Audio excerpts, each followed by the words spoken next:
So welcome everybody. This is our February meeting. Seems weird because it's the end of the month. The February meeting, 2022, and I'm glad you're here. Is there anybody on this call that's not a member of the guild or is here for the first time? Me. Oh, Joan. Me.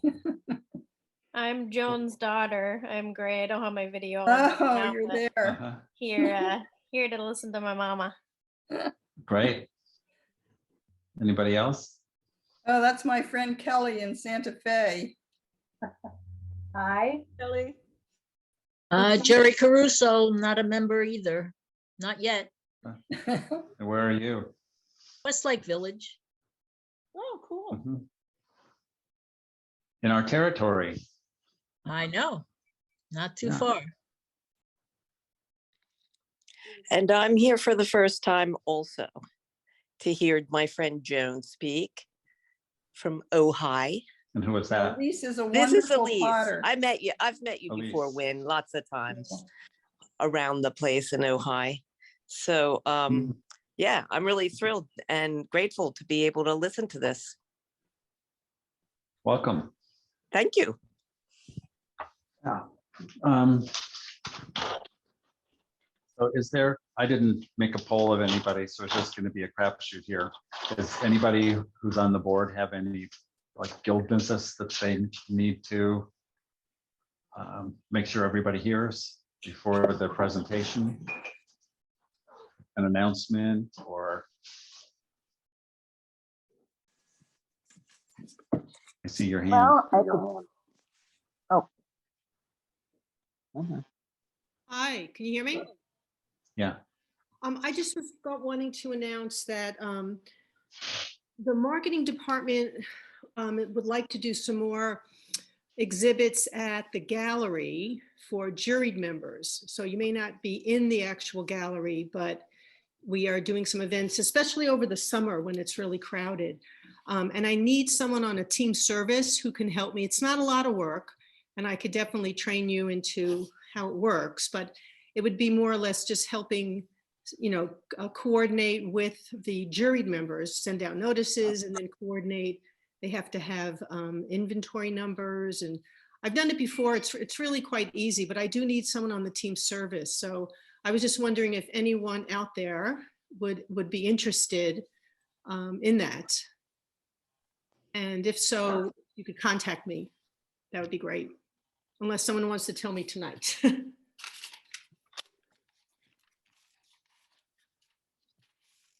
So if not, just contact me. I think it's on the classified ads.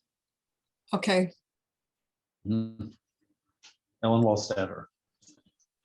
Okay, anybody else? Like, just unmute yourself and start to talk. Okay, this is Diane. Can you hear me? Yeah. Okay, yeah, you should be able to hear me. Anyway, just to let everyone know, I'm on the call and it'll be coming out announcement, but we are doing the Ojai show this year. It is June 11th and 12th. I will be sending out notices to all juried plus members. Those are the ones that can't participate. And also to refer you to the registration that will be online soon. It's not there yet. And also to request volunteers for various positions on the team service or the service team. So just let you know that that is in the works and it's coming up. And I urge you to get your registration and everything accompanying it into me as soon as possible because the spaces are first come, first served. So just letting you know that. So, but you'll get plenty of notice to let you know when the registrations are available. That's all I have. Thanks. Thanks, Diane. Anyone else?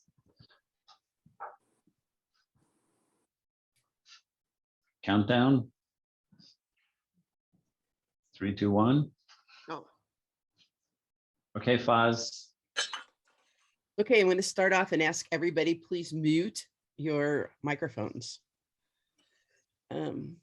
So about a year ago, I told Wynn that I would take on the meeting program person responsibility for the Guild.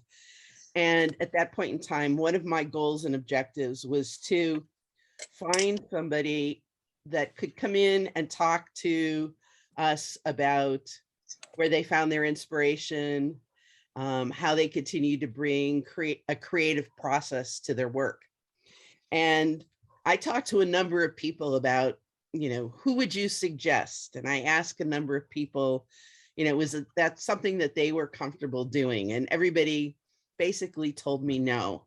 And then I thought back to a woman that I had seen working at the studio up in Ojai and have watched over the passing years how her work has evolved through her postings on Instagram. And so I approached tonight's presenter and said, I'm basically amazed at what you've done and how your work continues to evolve and has so many different personalities to it. Would you consider doing a presentation with the Guild? And she said yes, and I was ecstatic. So I'm really delighted to introduce the Guild to Joan Wilking tonight. And I'm going to let her tell you her story about how she found ceramics and how she incorporates it into her creative life. So with nothing more than that, Joan, would you take over? I want to get myself. Okay, are you hearing me?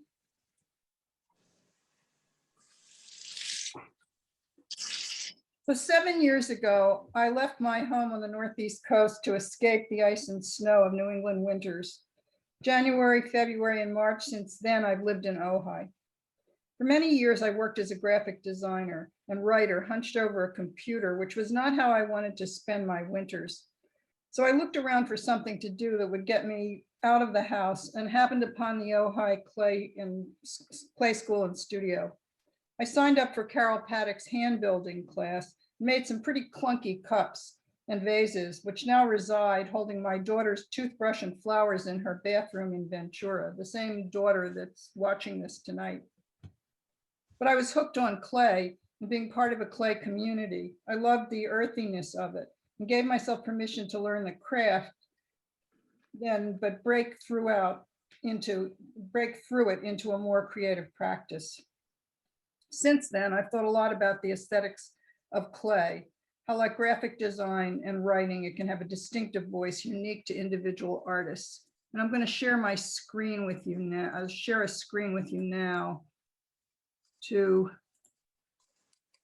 do a presentation of some of the inspiration that has moved me into the different directions that I've gone in with my clay practice. So hang on for a sec.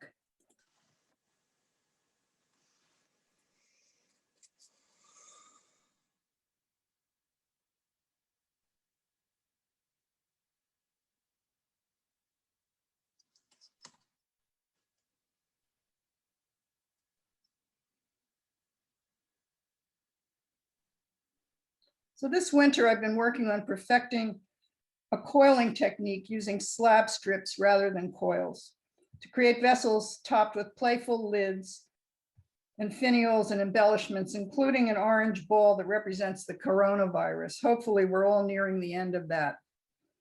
Over the 7 years I've been playing with clay, I expanded to making work on both coasts. That work has gone through an evolution from practical to pure sculpture, back to the combination of the practical and the sculpted. I've shown my sculpture at the Tucson Sculpture Festival in 2019. I sell some of the more practical pieces at galleries in the Northeast.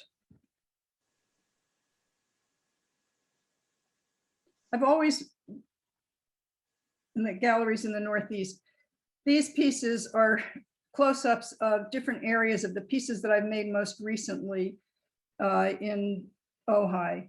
I became interested in trying to see if I could build these big vessels using Coleman porcelain, which I hadn't really worked with before because I usually work with paper clay to do more delicate work, and turned out that this type of coiling really was suited to the Coleman clay. So I've been really happy with that. Unfortunately, right now I can't get any more Coleman. It's out of stock everywhere. So I'm back to working with paper clay and some some porcelain that I've been applying to it, that I'm starting to apply to it. Hopefully I'll get more of the Coleman at the beginning of March.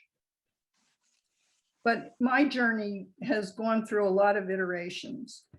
So I always like to bring a little humor to the work. This is a series I call The Revenge of the Trophy Heads. I was inspired by my outrage about trophy hunting and built these kind of giant ceramic heads with human heads clutched in their mouths. I then went on to a series that I called Messing with History.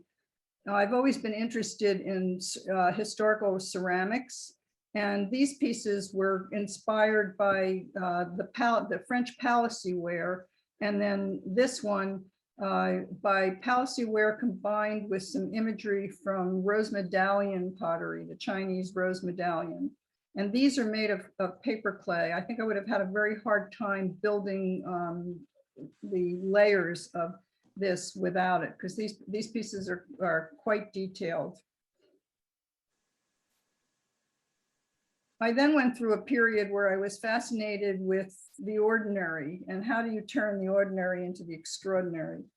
So I started making casts using things like milk boxes and strawberry boxes and egg crates, and built this fish, and there's a duck and the bugs.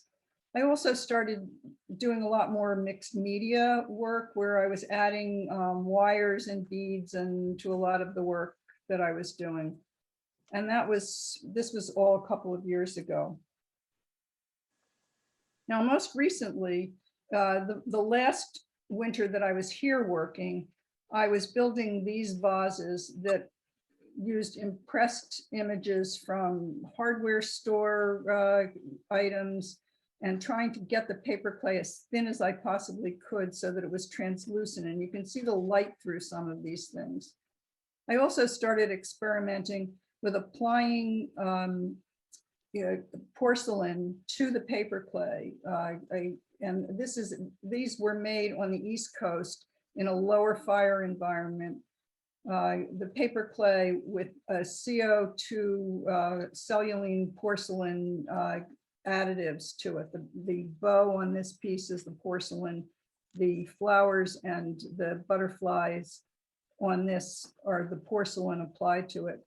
And that was interesting because I had some issues with the shrink rates, the varying shrink rates of the clay.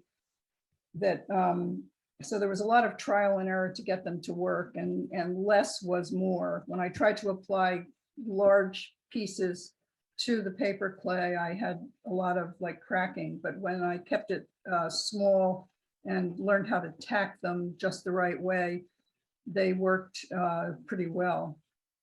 So experimentation is a really important part of what I do. I really like to try things that look like they shouldn't work, but somehow it's possible to make them work.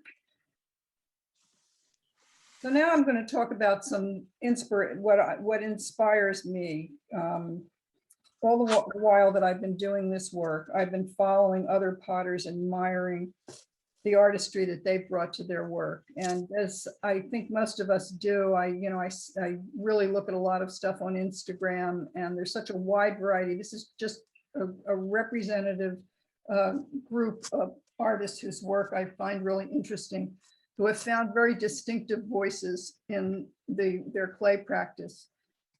Julie Spako is from Austin, Texas, and her surface treatments are unique to her work. She's developed the style of illustrative glazing that's distinctive regardless of the color palette she's using.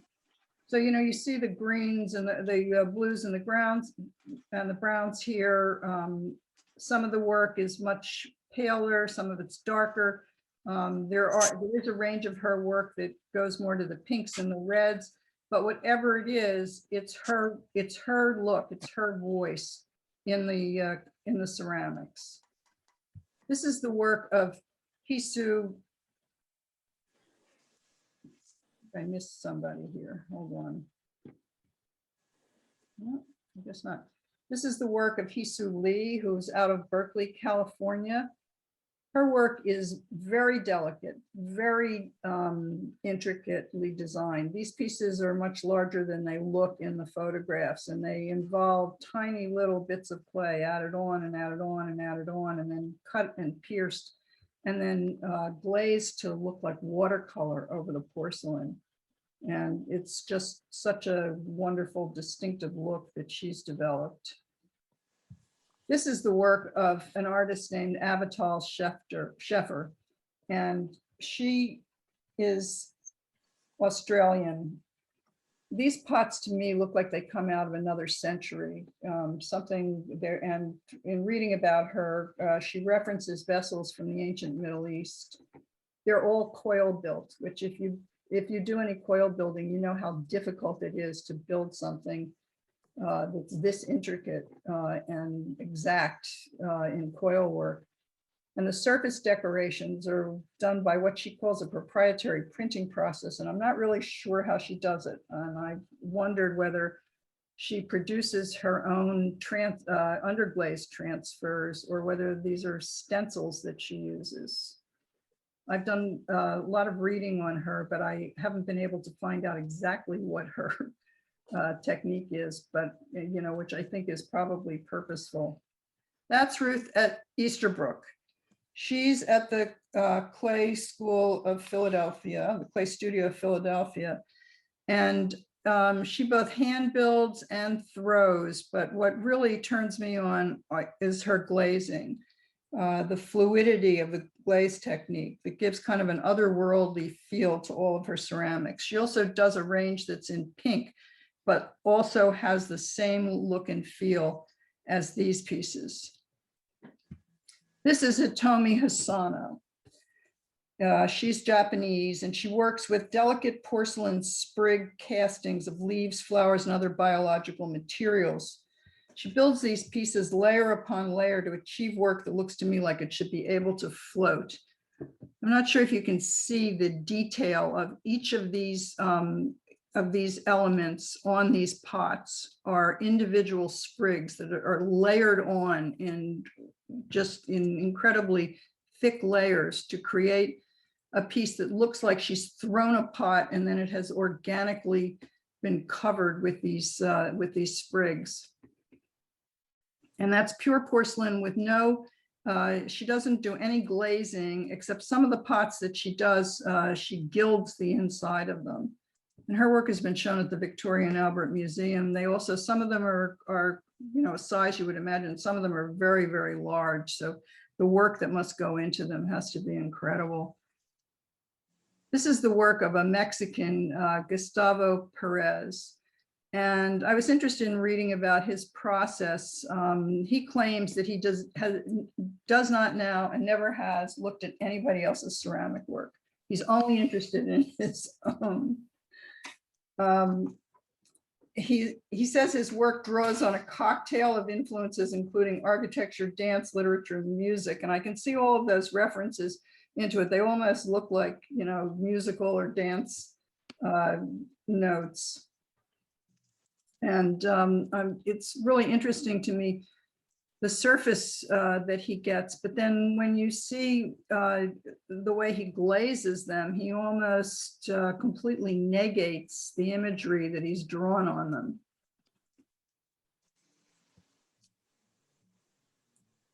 Some of you are probably familiar with Justin Dinofrio, and in reading a bit more about him, I was interested in his approach to his functional pottery. He layers colored clay that he refers to as geographical strata that he says he pushes and pulls into natural rhythms.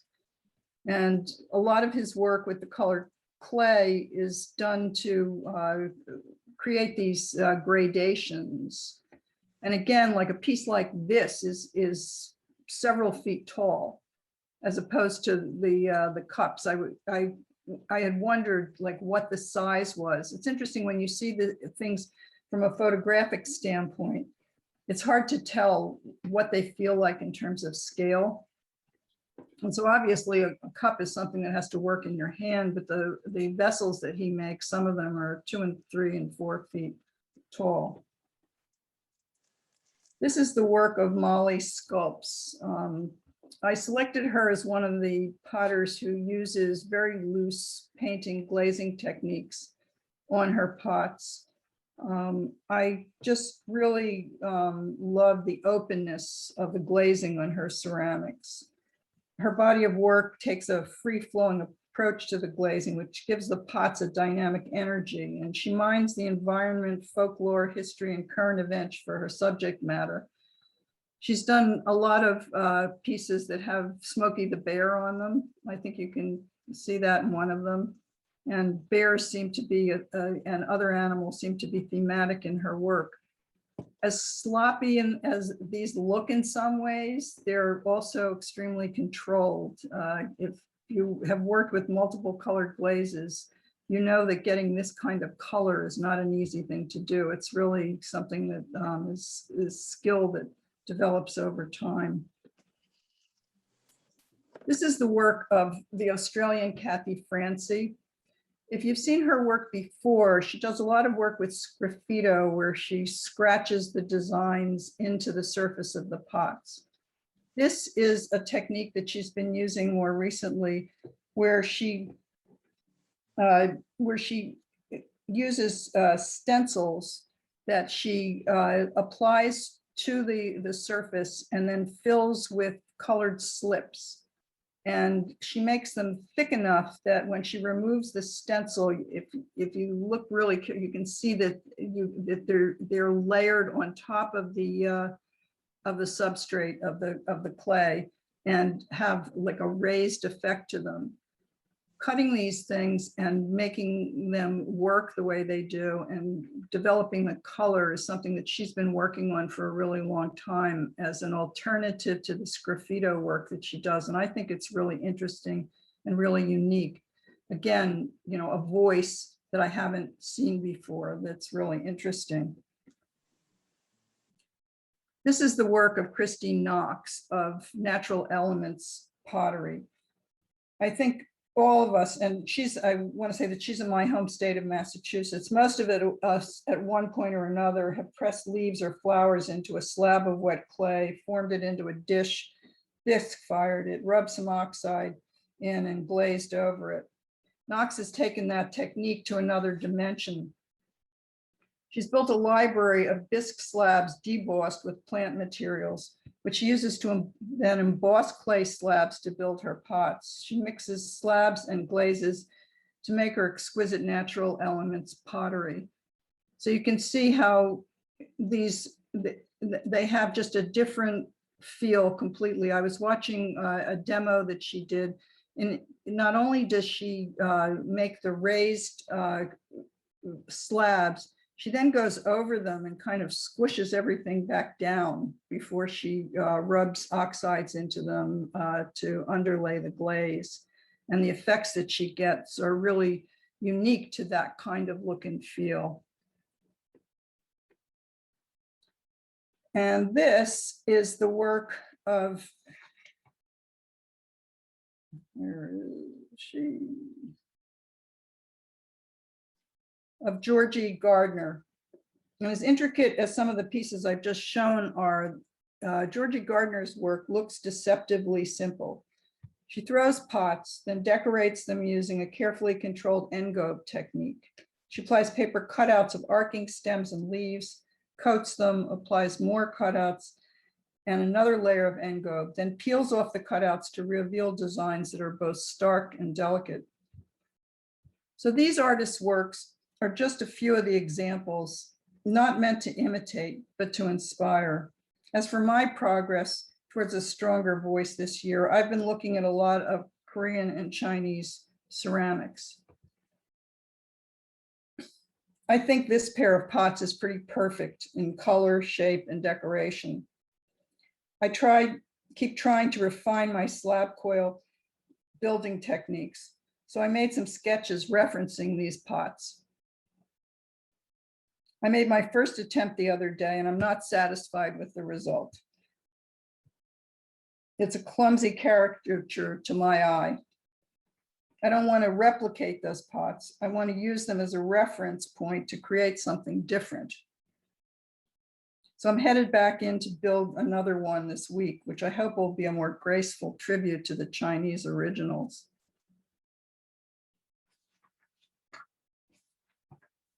I started out as a fine artist, a painter, went on to become a graphic designer and a writer. I developed what we call brand essences for high-end real estate projects and consumer products. I wrote a novella that won a literary prize and a lot of published and unpublished short and long fiction. You can Google me if you'd like to read some or see my early sculpture. I'm grateful to have this time at this point in my life to go back to make art purely for the pleasure of it, this time in clay. As I work through making piece after piece, I think back to my college freshman year drawing professor's mantra, make more, make them better. With everything I do, I keep trying. Thanks to everyone for listening and to Fosbrink and the Guild for asking me to talk. If you have questions, now is the time to ask them.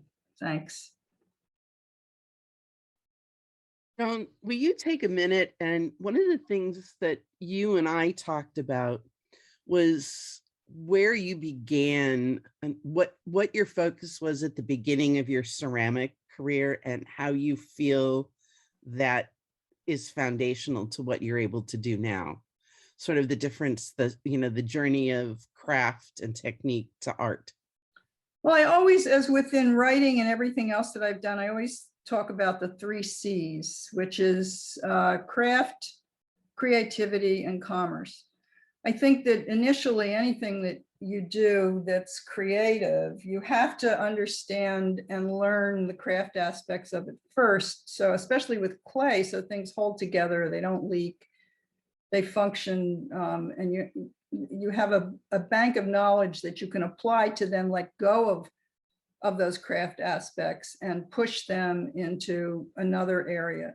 The commerce obviously speaks to the issues of if you want to sell your work, if you want to make a living at it, how do you create a body of work that's going to be saleable? My journey also, when I was in high school, I took a single clay course in which I never figured out how to center a pot. And I was so intimidated by the professor, who was a pretty famous potter at that time named Rudy Stoffel. I don't know whether any of you have heard of him. He got so frustrated with me that I thought I'd never touch clay again until one of my other daughters, when she was 11, wanted to take a pottery class, and I got to know the people where I was living on the East Coast who owned the pottery studio. And I started to go in to make some pieces. I made a lot of cups that leaked, and then I walked away for a number of years and came back to it when I came to Ojai. I mean, up to the point that I came to the clay studio in Ojai 7 years ago, I really hadn't touched clay in years. But there was just something about it that just felt so organic and right to me. And there was a challenge to see, how thin can I make things? How far can I push the way I build these things and still have them hold together and either be functional or beautiful or provocative or whatever? Does that answer your question, Foss? Yeah, I think so. Because it's I myself, you think, well, gee, I've seen this thing, can I do it? And continuing to go back and ground yourself in the basic techniques that of how to work with clay, and then using that as a foundation to push an idea I think it's really important. And I appreciate that you pointed that out in our conversation.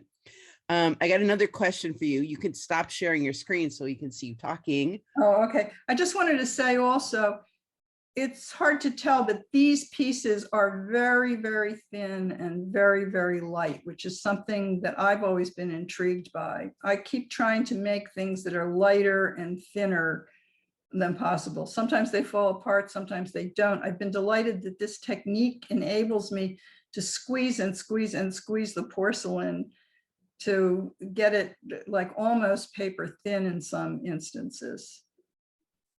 I'm going to stop the share now. I think it's fascinating because I've heard so many people say, you can't really hand build successfully with porcelain, and again, that's just the circle that I've lived in. So the fact that you've been so successful with it, I think is, I think it's that coiling the slab coiling technique is what has made the difference, because it creates a dynamic structure that's different than if you're trying to,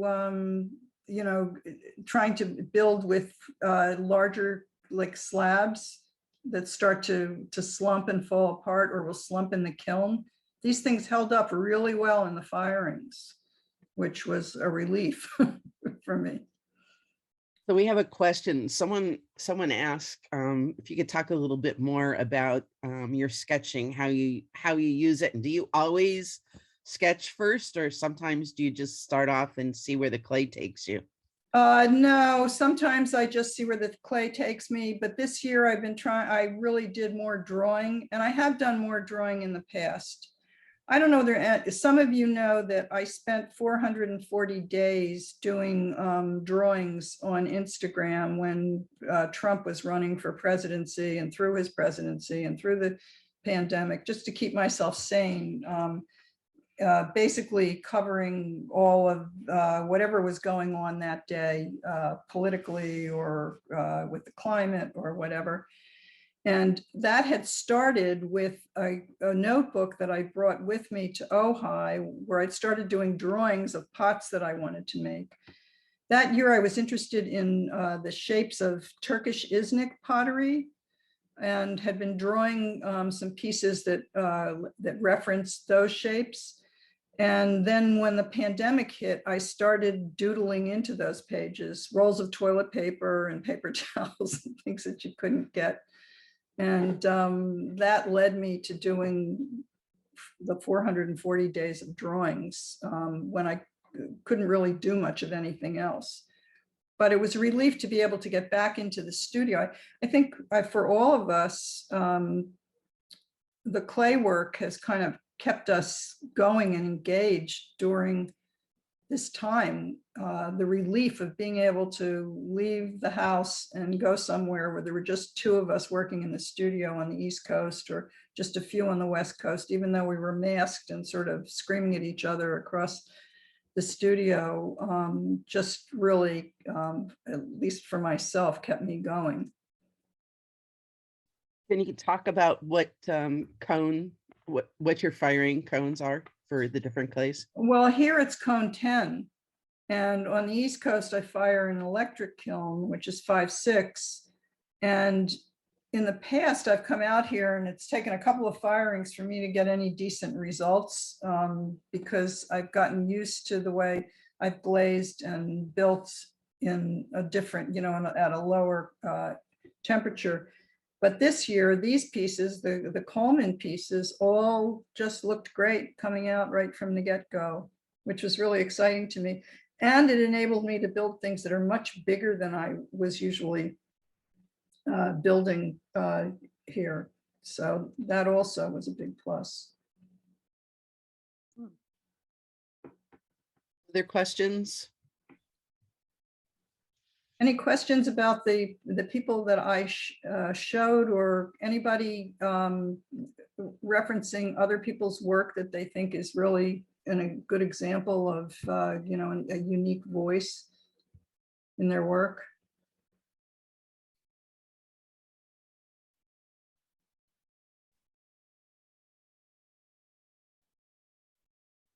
It's like everybody's muted. I don't know. I'll say something. Sure. I like your ideas about using the large slabs to coil your pots. I worked with students that were handicapped, and one had CP, so he had only ability to use part of his hand. And I tried to come up with a solution so he could build a large pot, because he had an inspiration piece he wanted to build. And that was the solution, was to use the slabs instead of coils, which he didn't have to manipulate it as much as a coil, and was able to make quite a large vase that almost identical to the inspiration piece that he picked. And so I personally have never done it. I only assisted him by giving him my hands if he needed it, but he was able to do that. And it was easier for him to do it rather than a coil. It's interesting because I work in the studio here on Wednesdays during Travis Kennedy's class. And I don't know if any of you are aware of Travis's pots. He builds these very elegant, tall, thin pots, and he was intrigued by that technique. So he made a pot that he hand built a pot that way. And but he smoothed everything out afterwards so that it doesn't look like you don't see the structure. And it's beautiful. And then he coated it with porcelain slip and is firing it, I think, with a Shino on the outside to get the Shino to erupt. I don't know, he had an idea for it. I was more interested in using the strips of slab and letting all of the marks of the score marks and everything be visible as part of the design, and then adding the tops and the finials that are much more tightly realized, so that it was, the rough and the smooth mixed together. Yeah, and his inspiration piece was very much like that. It was an ancient piece that he liked the way the vase was, but it was very rough and had lots of textural things in it. So for him, he didn't have to spend the time, with his hands and stuff to smooth it out. He was just trying to get it to build up, and then when he glazed it, he used a matte glaze, and I was really Great. Impressed. Yeah, I was surprised that you could really, when you build like that, you can really push the clay around, and especially with the Coleman. I had built like some of those animal shapes in the Coleman before that collapsed. So I've done some drawings of trying to make some more sculptural things that I was unable to make successfully in it before, and see if I can apply that technique to it. I have a question for you. Gloria, hi. Hi, I wasn't sure if you could hear me. Hi, Joan. So I've watched you over the years, and you are amazing. What I always notice with other people's work that I don't see in my own is that it seems to be like an evolution. I watch but I could literally always pick out their pieces. I can literally always walk into the studio and say, oh, I know who did that, even if they're working on a new project. And I don't necessarily find that true with my own work. Maybe I'm just missing it, but do you have any insight into how a person finds that? It's like, I'm interested in so many different things. I constantly change, and well, I should say, I'm constantly doing something in my mind, completely different. How do you ever develop a style that's really your own? Well, the question is if that's something that you want to do, if you want to develop a style that's consistently your own. Most of the things that I showed today are made commercially by potters who are really looking to maintain that single look. Now, if you look at my work, it's gone all over the place over the years, but I've done bodies of work that have individual voice to them. I think that it's a personal choice of if you are satisfied with being excited about making whatever it is that you are making in the moment, then that's what works for you. If you are really trying to develop a look and feel that is uniform to a voice that you want to achieve, that's a different thing. So then you kind of have to set out to accomplish that. Okay, but still, I feel like even when you you do completely different things, or you're on different projects, it's you. I mean, I can always tell it's you. And I'm not sure that that ever holds true with my work. And perhaps too, I almost feel like I'm inspired by somebody. That's always what it is. I Yeah. saw a workshop or something that got me going down a certain path. But I feel like maybe too, I take on too much of them when I do it. You know, when I recreate what I loved about it, it's not me. Then too much of their work is showing through, I guess. Yeah. Well, I can only speak for myself. You know, I was a designer for a long time, and I also did a lot of illustration, some commercial illustration.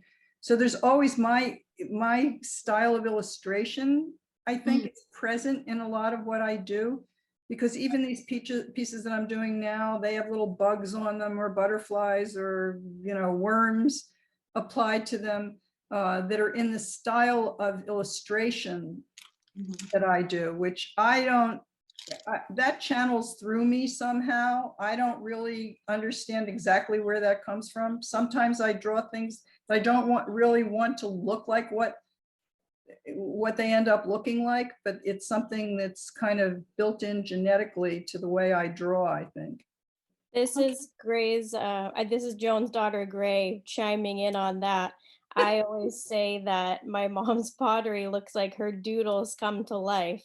I've been looking at her doodles all my life. As she's on the phone, she's doodling her notes, you know, letters to me, notes to me. So it's really like her doodles come to life. It's pretty cool to see. Thank you, Gray, for chiming in on that. That's great. So Gloria, in terms of that, I mean, I don't know whether you draw, whether there are like specific shapes that are more yours than referential to things that you see of other people's. That's a good question. And I've had teacher after teacher tell me I need to, which is why I was the one who asked if you sketch yours out ahead of time. I've been told repeatedly that I need to sketch them. And when it's required, like I'm in a class and I need to, my whatever I end up making looks absolutely nothing like the sketch I made. It never does. It's almost as if, well, I'm not good at sketching particularly, but it's almost as if once I start working with the clay, my mind is in a completely different place. I simply cannot follow a drawing. You know, it doesn't seem to work that way for me. Well, everybody's process is different. I mean, when I started writing, there were teachers that I had who told you that you had to follow a specific process. And then I would go to another workshop and that person would say, oh no, you don't work in that process. This is the process that you're supposed to work in. Well, I think clay is this, there's something organic to your being about working with it. And if drawing it out does not work for you, and handling it as an object is what does work for you, that would make sense to me. There are potters I have seen who don't draw anything, but they will make miniature maquettes of the same shape that they're interested in trying to develop. They'll make that same shape over and over and over again in miniature to get a feel for where they want to take it in the next step, which can idea rather than can be an interesting way of doing it. Or if you've got some, and also getting looser. That's I'm about things getting looser. I admire people who produce pots that are just, you know, perfectly formed. My thing has always been having them look like they might fall apart, but they don't. Or more organic, yeah. Yeah, yeah. Hi, Margot. I totally get that. And then there's the difference between stuff that you do that's sculptural. I know, like Margot, you make as much sculpture as you do the practical pieces. And that there's kind of a whole different ethos to that. Yeah, I'm unmuted. Am I muted? Am I mute? Am I No, there? I can we hear you. Oh, yeah, no, and that's just in the last 5 years. I've gotten into the 4 or 5 years, more the sculpture and hand building to where almost my throwing secondary. Yeah, And because I would have been in fabric design and quilting, when I do a lot of the piecing that I do with the textures and the stamping and textures and putting pieces together is just coming to life for me now. And that's where I think you have my voice has changed in my pottery, and in the sculpting with the horses, they just come from inside. I can't really plan it too much, except for how much well, clay I'm using. and they come from your heart. Yes, yeah, Yeah. from here. Which Yeah. is a pretty wonderful thing. Hey there. Hey there. There's nothing here. Other questions Joan, out there? I have a it's kind of a question. I guess it's a conversation. It's something that to talk about is I watch myself and see multi-year cycles with Yeah, work.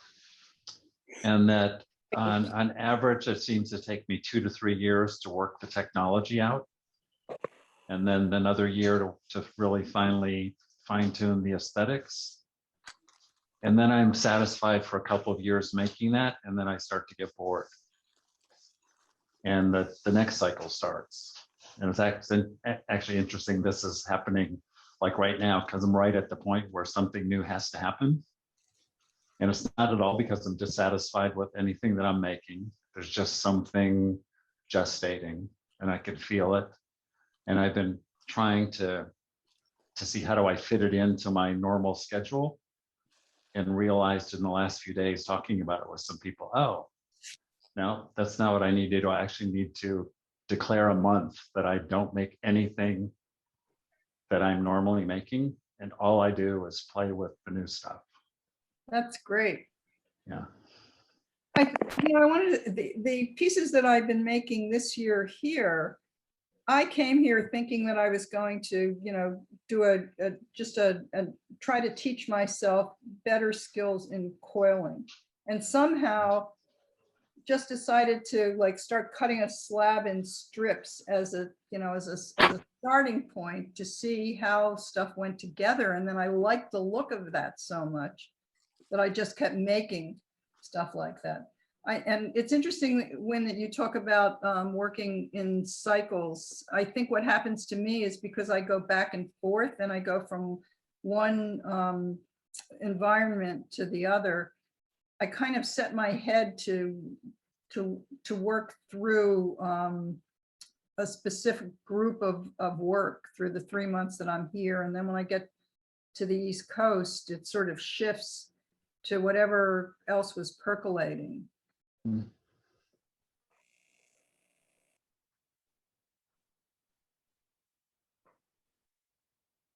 I had something else came up to me with Gloria talking about like the consistency of someone's voice. And I think part of that is just time. Like when I look back over the work that I've made for like 50 years, there are many different aesthetic worlds that I've investigated. But looking back through it all, there's a real consistency to things about form, to things about detail, to things about the balance of the form. There's a consistent, like the voice, the underneath, that kind of almost like is the craft aesthetic structure that's been expressed in different domains through different doors. But there's this underlying thing that's consistent through it all. I think I was just thinking that it's kind of like it's a DNA to the work, that we all have DNA, and we age and change over time. We evolve over time and throughout our lives. but the DNA is still there. So it's always recognizable, and that happens through art, through writing, through clay work. We also each have a unique body. I mean, I mostly throw. So 80% of the work I do is thrown, 90% of it's functional. And every body throws differently. Even if you say, let's all make the same shape, they're not the same shape because we have different size hands, different fingers. And then you get to the way different people see and interpret things, and from how does it get from thought into actual something that's in existence, right, to the material. That translation happens completely differently in different bodies and brains. And I think that's that whole imprint that's unique, that over time you just see what that is. I remember when you made those extruded forms in the studio in Ojai, and then they had to hang there for days and days and days to stiffen up enough. But they were fabulous once, when they were glazed and you were able to cut them off. But for some reason or other, that has always stuck in my head, those giant extrusions. They had to hang for a day. Yeah. Yeah, I think more than a day. I think a couple of days. Day. Yeah. Yeah, they were great though.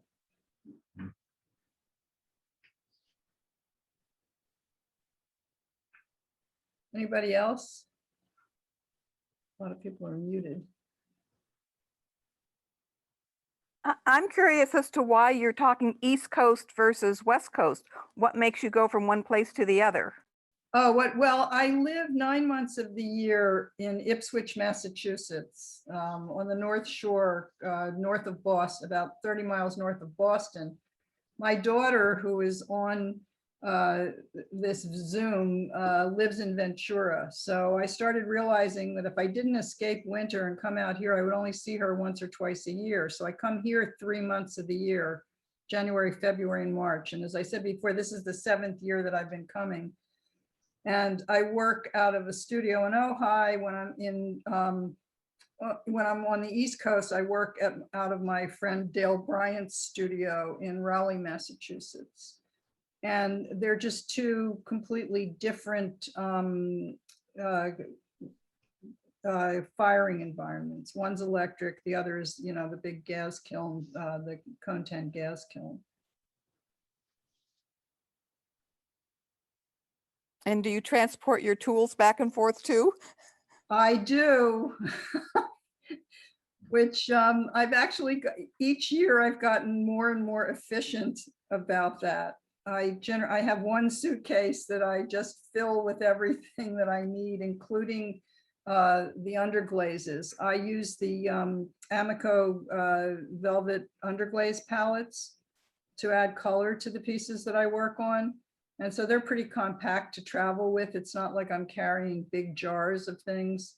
And then I really only glaze pretty minimally on most of the work that I do, other than the underglazes. I use ice celadon over a lot of the color that I apply. So I've gotten pretty efficient at moving stuff back and forth. And I come out here now with like the crappiest clay clothes that I own, and maybe one or two things that I can get tricked out in periodically if I need to. And especially during COVID, it's not like I've been going out and tripping the light fantastic anywhere out here. But as I said before, I hope that we are reaching the end of that, where we'll all be able to breathe again. Thank you. Anybody else out there with thoughts or an interest in sharing what their experience has been? Joan, I'd like to ask you a question. What is your favorite tool? My favorite tool, probably the pin tool and the serrated rib that I use to score and slip. I mean, that's what I use the most. And the other tool, and this is a strange thing, is the plastic body of a pen that I took apart And I use the tip of that to do the eyes on all of the little pieces that I add, the little animals that I add. I also have a jar full of screws and nails and things with interesting heads on them that I use to impress designs into things, and bags of Chinese mooncake press pieces that are the, I don't know if you know what Chinese mooncakes look like. They have these very distinctive designs on them. And so mooncake presses come with different templates to be able to press the dough into it. And I've been using those. The flowers that you see on a lot of the pieces that I make are made with those impressed into them. And then I add all kinds of stuff to it. I kind of scribble around in them and whatever. So I have a whole kind of, bag of tricks Right. that I use. I have a question. Yeah. If you could spend a month with any potter, who would it be and why? Oh, geez. That's a good question. There's so many of them. I might want to go to Copenhagen and have Eric Larson of Tortoise teach me how to throw finally. That'd be cool. Yeah. The fact that I don't throw and that I can't throw is something that sometimes doesn't bother me and sometimes does bother me, because I think sometimes it limits me to be able to make big, fast things that I could then, reshape or push around or add things to. I probably will never learn how to throw, but it's an interesting thought to go somewhere where there's somebody who really, and he's just an amazing thrower and teacher. So, and I wouldn't mind going to Copenhagen. Yeah, I wouldn't either. Yeah. We should all go. I've always wanted to go to Copenhagen. The stuff that's being done in clay right now in terms of like sculptural stuff, there's some amazing, almost monumental stuff being made by people. There's a Native American woman, Raven Half Moon. I don't know whether any of you are aware of her who's just building these enormous pieces, I think out of the Archie Bray studio. That's another thing. There are residencies that sculptors can go to where there's equipment that a lot of us will never have access to, places that have kilns the size of rooms so that you can build huge stuff. I sometimes think if I was 20 or 30 years younger, I would be on that bandwagon if I'd gotten into this earlier, that I would want to be building really big stuff, try to make things that have much more physical presence to them. What do you think about that, Win? Is that something that you've thought about, wanting to be able to work, have no limit to the size of what you build? I don't know. I don't think, is he hearing me? Who are you talking to? Oh, I was talking to you. I was wondering if that's something that you've thought about. No, not in the sense of I'm interested in making, 10-foot tall pieces. I can make a 3-foot piece in the kiln I've got. So it might be fun to work bigger than that, but it's not something that's calling at me right now. Yeah. I'm always interested in watching people who throw, somebody who's throwing a bowl that's 30 kilograms of clay, and going, I don't think I would ever have the upper body strength to be able to do that, no less. Yeah. Make it happen. It's interesting. It's just another aspect of clay practice.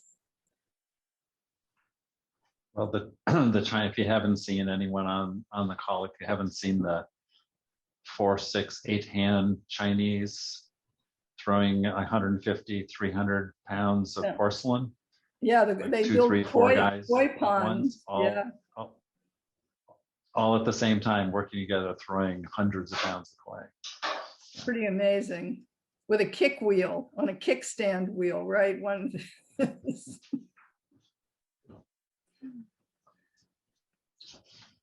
Yeah, I don't know. I would guess moving that much clay, they have it electrified. They do, and I've actually been to Jingdezhen and There's no seen. wheel I've seen in the it. US that'll throw anything. Oh, wow. Yeah, they I saw like, I don't 2,000 pound pots made out of porcelain that were like 12-inch thick walls that were Wow. like, I don't know, 14 feet in diameter. I mean, they were huge, and the ladies carving the dragons in the sides of them, and like big reveals. I mean, it's incredible what they're doing over there. Awesome. It's awesome. I mean, that's another aspect of voice. There's a whole tradition of mentorship in the Chinese and Korean pottery, and probably elsewhere also, where the goal is to develop the skills to keep replicating the ancient forms and the ancient decorations and whatever, to maintain that voice, to not lose it, which is a whole different way of thinking and working.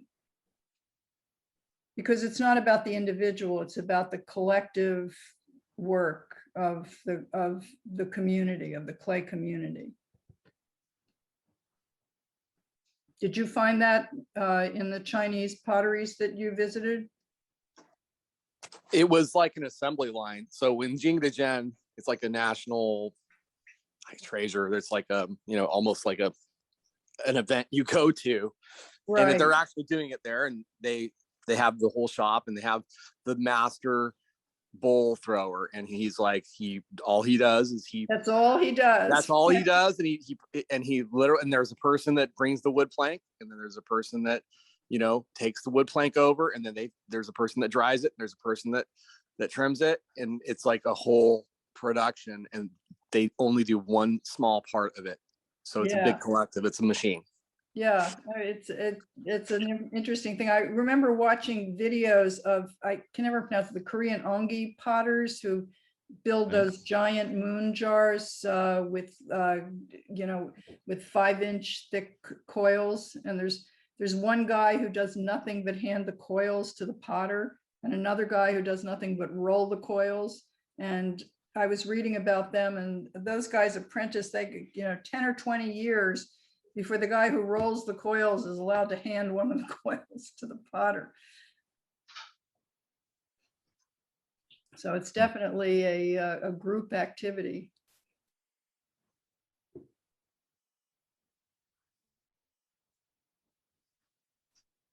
Right. Last call. Joan, I want to thank you for joining us tonight. I really appreciate it, and I appreciate this discussion. We don't often have an opportunity to talk as potters about what's important to us and the work that we do. So thank you for providing us with that occasion and sharing your journey with clay. Well, thank you, everybody, for having me. I hope Thanks, that Joan. this was of interest to people and got people thinking. Yeah, it was very good. Thank you very much. This is great. Great. Thank you. Thank you. Very inspiring. Thanks, Betty. I'm glad to see Yeah. all of you. Maybe think about this all when you're working on your challenge project for organic and geometric. Ooh, yeah. Is that something that's upcoming for all of you? Yeah, it'll be in July. I think, I'm not sure that that's out yet, but the July member meeting is a guild challenge, and there aren't any prizes, but it's an opportunity for everyone to get out of the box or explore something new, but around a theme. And so the theme that the group selected last month was organic and geometric. So it's encouraging people not to go dig through their boxes, but to start with a fresh piece of clay and then bring something that they can share at that meeting. Well, that's great. That's a So great you're idea. welcome to join us if you want. Oh, I may. Well, I have to see whether I can come up with a satisfying version of that Chinese pot that I fell in love with, something that of my own that's referential, that I'm not embarrassed to show to the ancient Chinese. All right. Well, thank you. And just a reminder, next month's meeting is March 28th also. Well, it's the 28th also. And we're going to have the ceramic engineer from Orton Ceramic join us. So if any of you have any questions, please get them to me in the next week or so. We've already got about 18 questions that have been forwarded on. And I think it'll be an interesting technical meeting versus left brain, right brain. We're going to be on the other side of the brain next month.